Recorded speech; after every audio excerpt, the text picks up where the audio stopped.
معزز سامعین کرام، آج میری تقریر کا عنوان زلزلہ ہے، چونکہ ماضی قریب میں حال ہی میں زلزلے کے جھٹکے جو ٹرکی میں اور سیریا میں محسوس کیے گئے، پوری دنیا نے اس کو محسوس کیا، لوگوں نے ہمدردی جتائی،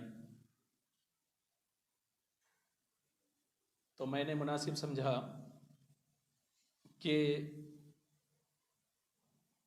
زلزلے سے ہمیں کیا سبق حاصل کرنا چاہیے، کیا عبرت حاصل کرنا چاہیے۔ تو اس تقریر سے میرا مقصد یہ نہیں کہ جو زلزلے میں جو لوگ انتقال کر گئے ان کے اعمال کے تعلق سے انگلی اٹھانا ہرگز مقصد نہیں۔ ہو سکتا ہے بہت سارے اس میں شہید ہو گئے ہوں، اللہ تبارک و تعالی مومنین مومنات کی مغفرت فرمائے۔ مقصد یہ ہے کہ ہمیں کیا عبرت حاصل کرنی چاہیے، یہ ہے اللہ تبارک و تعالی ہمیں حق کہنے، حق سننے اور اس پر عمل کرنے کی توفیق عطا فرمائے۔ معزز سامعین اکرام، دنیا کی تاریخ کا جائزہ آپ لیں گے تو آپ کو یہ بات معلوم ہوگی کہ اس کی تاریخ میں کثرت کے ساتھ آپ کو حادثات، آفات ملیں گے۔ تاریخ اس سے بھری پڑی ہے اور اتنے خطرناک حادثات رونما ہوئے کہ انسان کی آبادی کا ایک بڑی تعداد ایک جھٹکے میں، منٹ کے اندر، سیکنڈز میں تہہ و بالا ہو گئے۔ اور ان آفات و حادثات میں طوفان بھی ہیں، سیلاب بھی ہیں، وبائی امراض بھی ہیں، جیسے کہ ماضی میں ابھی گزرا کورونا کی صورت میں۔ یہ ساری چیزیں آفات اور حادثات میں شامل ہیں، لیکن ماہرین لکھتے ہیں کہ یہ سارے طوفان، سونامی، سیلاب، وبائی امراض، یہ سب کے سب زلزلے کے مقابلے میں اتنے خطرناک نہیں جتنا کہ زلزلہ اتنا خطرناک ہے کہ ایک جھٹکے میں فلک بوس عمارتیں زمین بوس ہو جاتی ہے، سڑکیں تباہ ہو جاتی ہیں، انسانی زندگی اجیرن ہو جاتی ہے۔ اور ماہرین یہاں تک کہتے ہیں کہ جو زلزلے کی وجہ سے جن کی زندگی بچ جاتی ہے ان پہ اتنا خوف، اتنا حزن اور اتنا ملال چھا جاتا ہے کہ وہ ایک عرصے تک قائم رہتا ہے۔ تو یہ زلزلے کی حقیقت ہے۔ اب زلزلے کے تعلق سے آپ نے دیکھا ہوگا انسان کو پتہ بھی نہیں چلتا، جھٹکا لگ جاتا ہے۔ سائنس اتنی ترقی کر چکا کہ آدمی سیٹلائٹ کے ذریعے سب کچھ معلوم کر لیتا ہے، سونامی آنے والی ہے اور طوفان آنے والا ہے، پہلے ہی لوگوں کو اویئرنیس کے لیے بتا دی جاتی ہے کہ اس کی رفتار یہ ہوگی، سپیڈ یہ ہوگی، تباہی اتنی مچائے گی اور کیسے لوگ اس سے اپنے آپ کو محفوظ کریں، سب کچھ لوگوں کو بتا دیا جاتا ہے۔ لیکن زلزلہ ایک ایسی چیز ہے خاموشی کے ساتھ اپنا کام کر جاتا ہے، جب تک جھٹکا نہیں لگتا بڑے بڑے سائنٹسٹ بھی اس سے لا علم رہ جاتے ہیں۔ تو بات یہ سمجھ میں آئی کہ ایک ایسی چیز ہے کہ جس کی وجہ سے انسان لا علم ہوتا ہے اور جھٹکے کے ذریعے سب کچھ تباہ اور برباد سیکنڈوں میں ہو جاتا ہے۔ اب اس زلزلے کی تاریخ کیا ہے؟ انسانی زندگی میں آپ دیکھیں گے گزشتہ قوموں میں، حضرت شعیب علیہ السلام کی قوم کو آپ دیکھیں کہ ان کی قوم میں بھی زلزلے آئے۔ حضرت جبریل امین علیہ السلام حاضر آئے اور عرض کیا، یا نبی اللہ، آپ اپنے ماننے والوں کو لے کر اس قریے سے نکل جائیں، اللہ تعالیٰ زلزلہ پیدا فرمانے والا ہے۔ آپ نے تقریباً 1010 لوگوں کو لے کر وہاں سے نکلے۔ کفار و مشرکین نے آپ کا مذاق اڑایا کہ انہیں کیا ہو گیا ہے، ہمیں ڈراتا ہے اور خود کے لوگوں کو لے کر یہاں سے چل دیتا ہے۔ مذاق اڑانے لگے۔ شعیب علیہ السلام نے فرمایا کل پتہ چلے گا کیا ہونے والا ہے۔ تو صبح کے وقت سارے کے سارے غفلت کی نیند سوئے ہوئے تھے۔ حضرت جبریل امین علیہ السلام نے ایک چیخ ماری، اللہ نے ایسا زلزلہ پیدا فرما دیا، سب کچھ تابالا ہو گیا، سب کے سب پوری قوم ہلاک ہو گئی۔ اتنا ہی نہیں، جب سب ہلاک ہو گئے تو اللہ تبارک و تعالیٰ نے دوسرا عذاب نازل فرمایا۔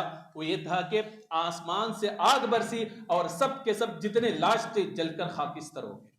دو عذاب بیک وقت آئے نافرمانی کی وجہ سے، کہ ایک تو جو ہے زلزلہ آیا اور پھر جو ہے آسمان سے آگ آئی۔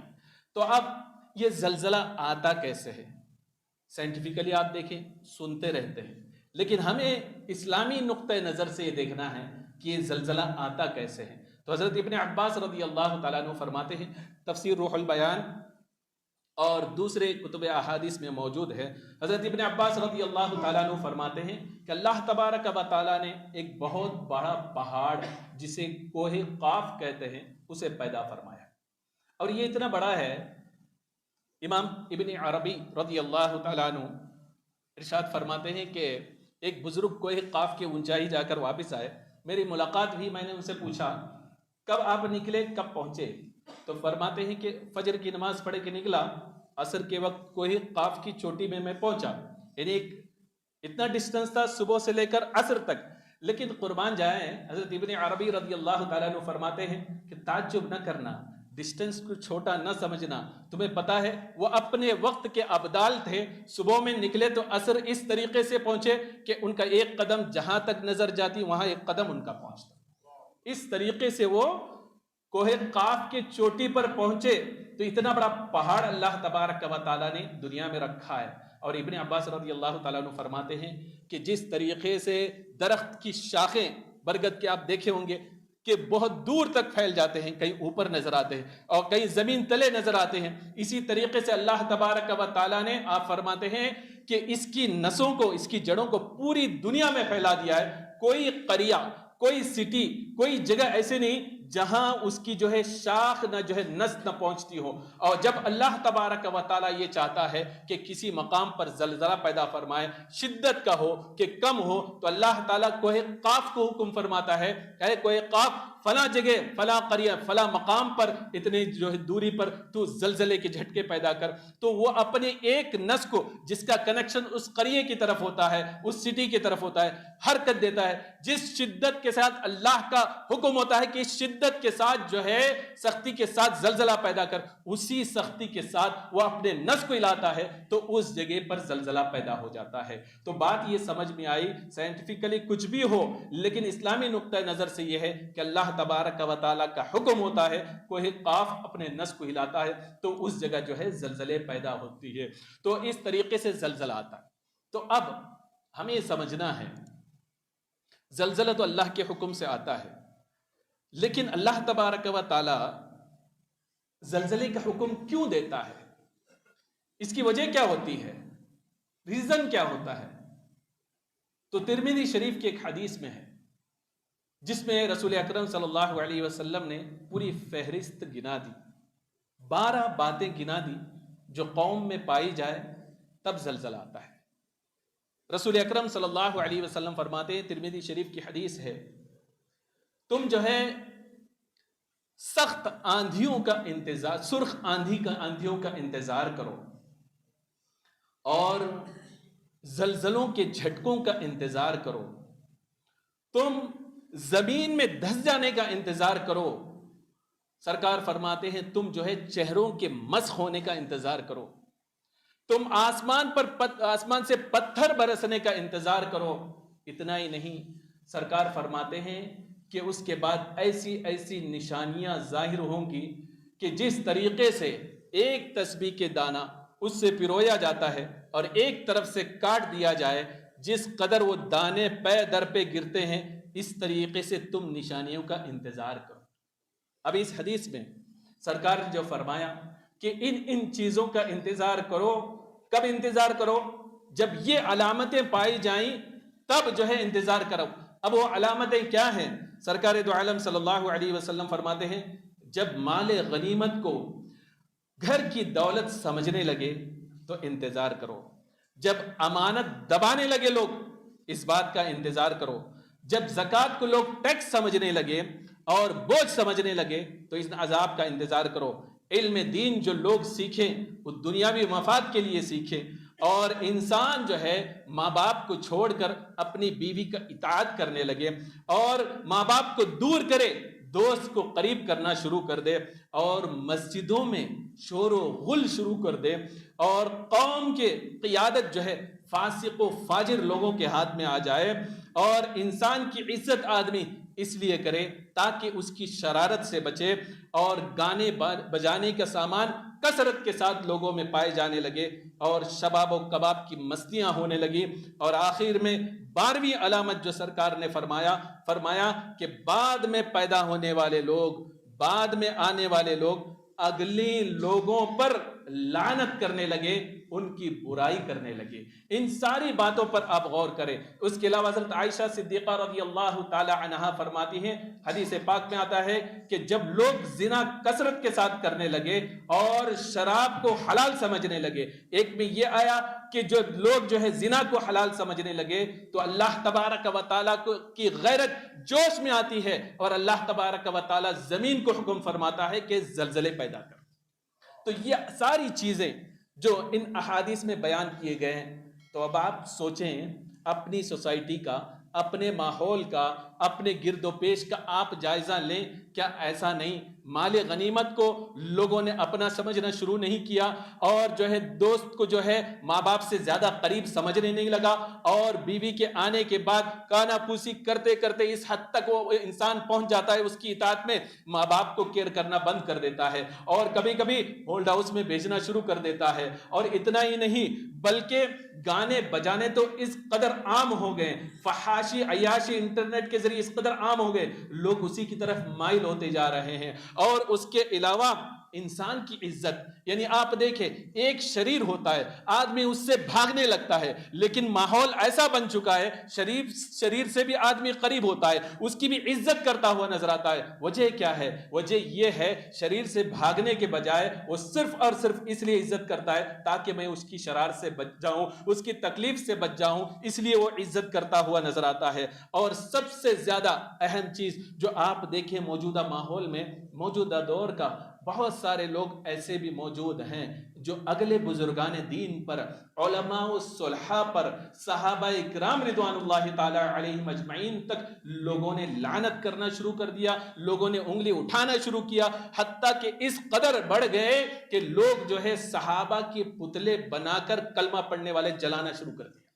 اب آپ سوچیں یہ ساری چیزیں جو سرکار نے فرمائے، ساری چیزیں رونما ہو گئی ہیں، شراب اور زنا اس کثرت کے ساتھ ہو گئی، آدمی حیران رہ جائے۔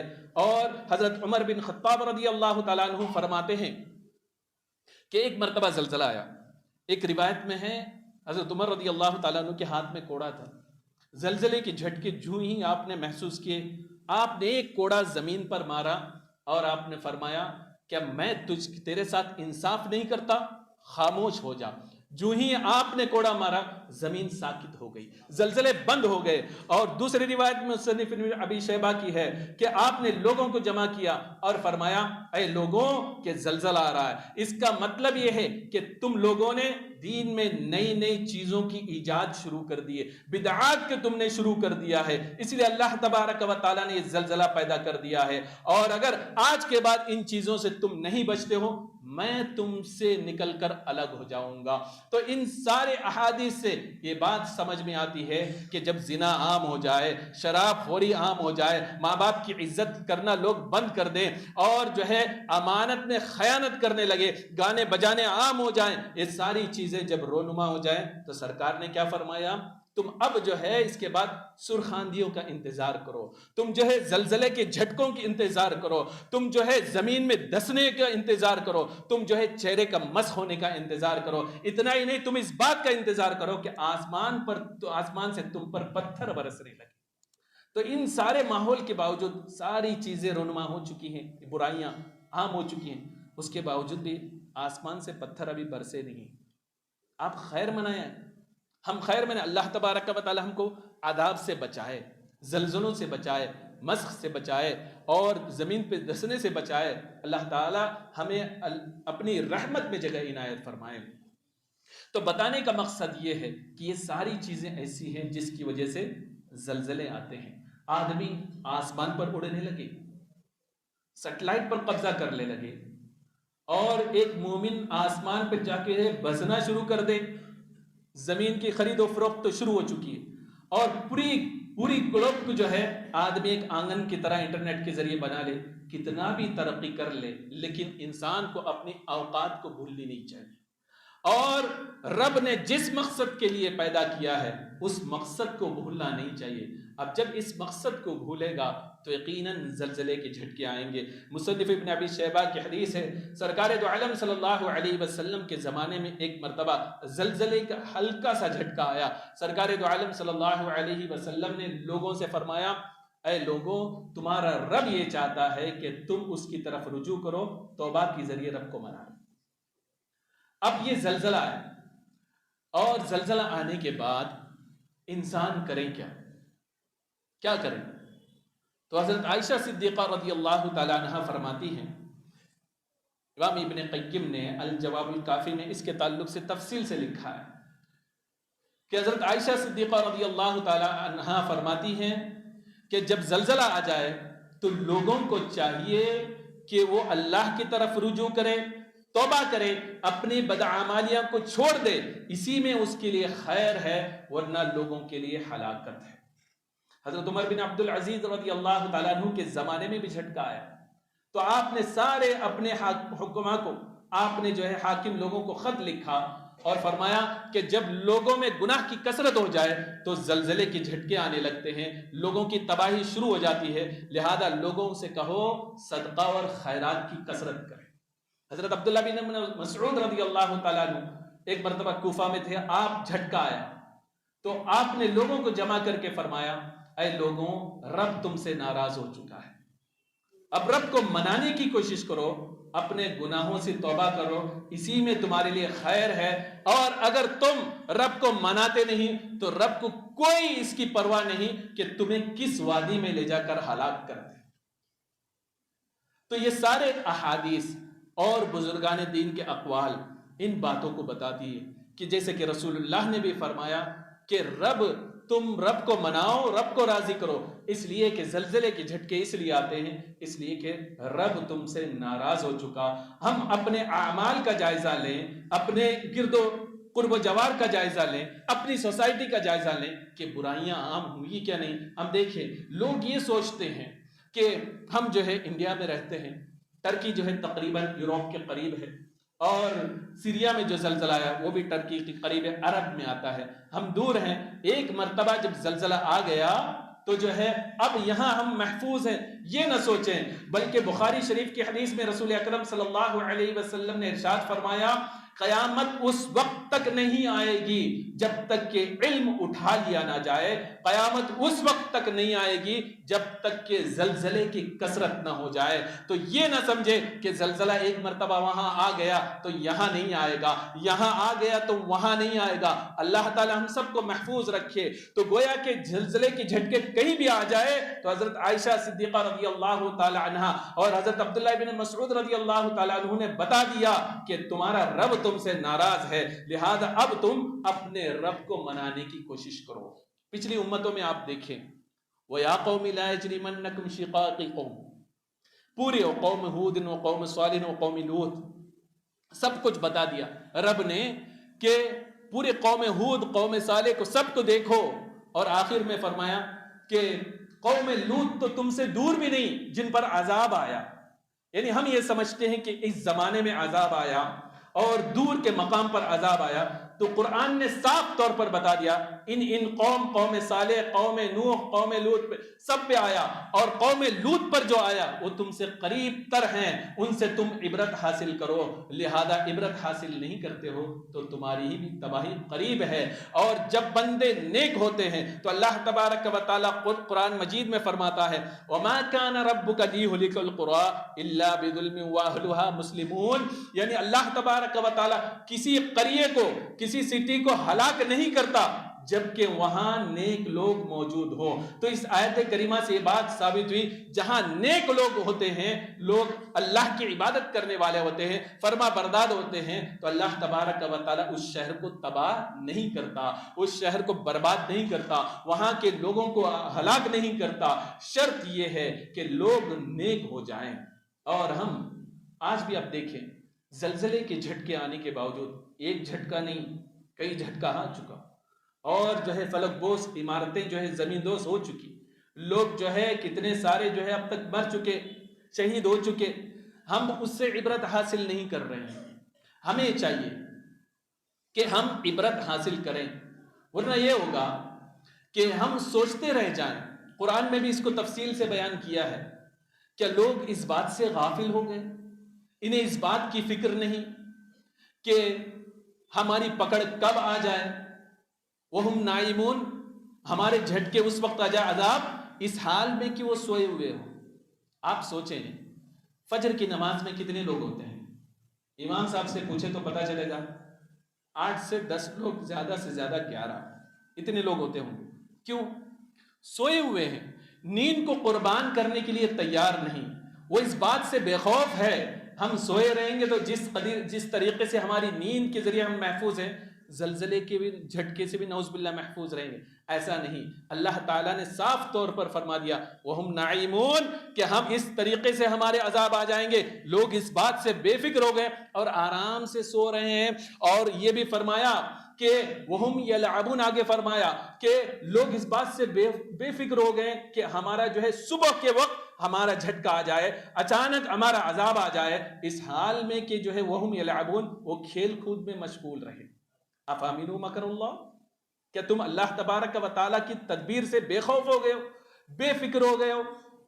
اور آگے اللہ تبارک و تعالیٰ نے یہ بھی فرما دیا بے فکر وہی لوگ ہوتے ہیں جو خاسرین میں سے ہوتے ہیں، نقصان اٹھانے والوں میں سے ہوتے ہیں۔ تو اپنی فکر کو بدلیے، سوچتے وقت اس آیت کو اپنے ذہن میں رکھیے۔ اللہ نے بتا دیا کہ سوتے وقت بھی اللہ کا عذاب آ سکتا ہے، کھیل کود کے وقت بھی اللہ کا عذاب آ سکتا ہے۔ اللہ کی تدبیر کی طرف تم غور کرو کہ ایسا نہ ہو سوتے میں بغیر نماز پڑھے ہم سو جائیں، زلزلے کے جھٹکے آ جائیں، اسی میں موت آ جائے، تو آدمی اللہ کی بارگاہ میں کس طریقے سے پیش ہوگا؟ اس بات کو غور کریں اور سوچیں۔ ہر بندہ یہ چاہتا ہے ہمارا خاتمہ ایمان پر ہو جائے، اللہ ایسا ہی کرے، سب کا خاتمہ ایمان پر کرے۔ ہر کوئی چاہتا ہے ہمیں جو ہے عذاب قبر سے اللہ محفوظ رکھے، اور کوئی چاہتا ہے ہمیں جنت میں داخلہ ملے، لیکن اللہ نے یہ وارننگ دے دی ہے کہ تم اپنے اعمال کو سدھارو، اور اگر نہیں سدھارتے وما کان ربک لیہلک القری بظلم، کہ اللہ تبارک و تعالیٰ جو ہے زبردستی کسی قوم کو ہلاک نہیں فرماتا، وہ مصلحون، جبکہ وہاں جو ہے نیک لوگ موجود ہوں، وہاں جو ہے پرہیزگار لوگ موجود ہوں اور متقی موجود ہوں۔ تو ہمیں یہ چاہیے مسجد میں آئیں، گڑ گڑائیں۔ اور حضرت ابن عباس رضی اللہ تعالیٰ عنہ، امام کاسانی رضی اللہ تعالیٰ عنہ بدائع الثناء میں زلزلے کے بچنے کی صورت بہت ساری بتائی ہیں۔ آپ فرماتے ہیں زلزلے کے بچنے کی صورتوں میں یہ بھی ہے کہ آدمی گھبراہٹ ہو، نماز کہاں کہاں پڑھی جائے۔ امام کاسانی فرماتے ہیں وہاں ایک جگہ یہ ہے کہ آدمی کو جب گھبراہٹ محسوس ہو اس وقت وہ نماز کی کثرت کرے۔ آپ فرماتے ہیں سب سے بڑا جو ہے حزن اور غم اور جو ہے بے چینی کیا ہے؟ آپ فرماتے ہیں کہ وہ زلزلہ ہے۔ جب زلزلہ آنے لگے تم کثرت کے ساتھ نماز پڑھو۔ حضرت ابن عباس رضی اللہ تعالیٰ عنہ کے تعلق سے آپ روایت نقل فرماتے ہیں کہ آپ جو ہے شہر بصرہ میں تھے اور جو ہے زلزلے کا جھٹکا آیا، آپ فوراً نماز میں مشغول ہو گئے۔ تو اس سے حفاظت کا ایک ذریعہ جو ہے، جہاں بہت سارے ہے وہاں ایک ذریعہ نماز ہے، لہذا نماز کی پابندی کرو، جماعت کے ساتھ نماز پڑھنے کی کوشش کرو، خصوصی طور پر فجر کی نماز آپ پابندی کے ساتھ پڑھو، تو اللہ تبارک و تعالیٰ اسی وجہ سے ہو سکتا ہے کہ فضل فرما دے اور غفلت کی نیند چھوڑ دو، اس لیے کہ موت کا کوئی بھروسہ نہیں۔ اذا جاء اجلہم لا یستأخرون ساعۃ ولا یستقدمون، جب موت دبوچ لیتی ہے بندوں کو تو نہ ایک منٹ آگے ہو سکتی ہے نہ ہی تاخیر ہو سکتی ہے. ہر چیز سونامی کا بھی اندازہ لگا لے گا, طوفان کا بھی اندازہ لگا لے گا, لیکن موت کے تعلق سے آدمی اندازہ نہیں لگا سکتا. اس لیے کہ بچے کی بھی موت ہو جاتی ہے, جوان ہے, اٹا کٹا ہے اور جو ہے ایک دم فٹ ہے, اس کے باوجود بھی آپ نے دیکھا ہوگا کھڑا ہے, بیٹھا ہے, 2 منٹ میں 1 سیکنڈ میں وہ سو جاتا ہے, پھر پوری زندگی اٹھ نہیں پاتا, قبر میں چلا جاتا ہے. لہذا اپنی زندگی کے تعلق سے غور کریں, اپنے اعمال کے تعلق سے غور کریں اور فکر کریں اپنی نمازوں کی. اس لیے کہ رسول اکرم صلی اللہ علیہ وسلم نے جو رب کا پیغام پہنچایا اس میں یہ بھی ہے کہ بندہ جو ہے برائیوں کی وجہ سے جو ہے یہ عذاب آتے ہیں, برائیوں سے بچنے کا ایک اہم ذریعہ جو ہے قرآن کے مطابق وہ نماز ہے. جب بندہ نماز کا پابند ہو جاتا ہے ساری برائیاں خود بخود چھٹ جاتی ہیں. اس پر آپ غور کریں. اور حضرت عمر بن عبد العزیز رضی اللہ تعالیٰ عنہ نے زلزلہ آئے تو کیا کریں, آپ نے فرمایا آدم علیہ السلام کی دعا کریں, ربنا ظلمنا انفسنا وَإِن لَمْ تَغْفِرْ لَنَا وَتَرْحَمْنَا لَنَكُونَنَّ مِنَ الْخَاسِرِينَ. دوسری دعا آپ فرماتے ہیں لا الہ الا انت سبحانک انی کنت من الظالمین. اس کی بھی کثرت کریں. اور آپ جو ہے جیسے کہ حضرت ابن عباس رضی اللہ تعالیٰ عنہ نے فرمایا, کر کے دکھایا کہ نماز کی پابندی کریں. انشاءاللہ کریں گے.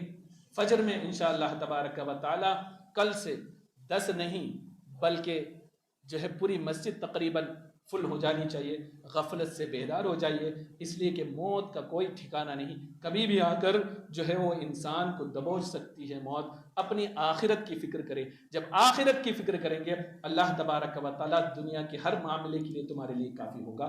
اللہ تبارک و تعالیٰ ہم سب کو توفیق عطا فرمائے. استغفر اللہ ربی من کل ذنب واتوب الیہ واخر دعوانا ان الحمد للہ رب العالمین.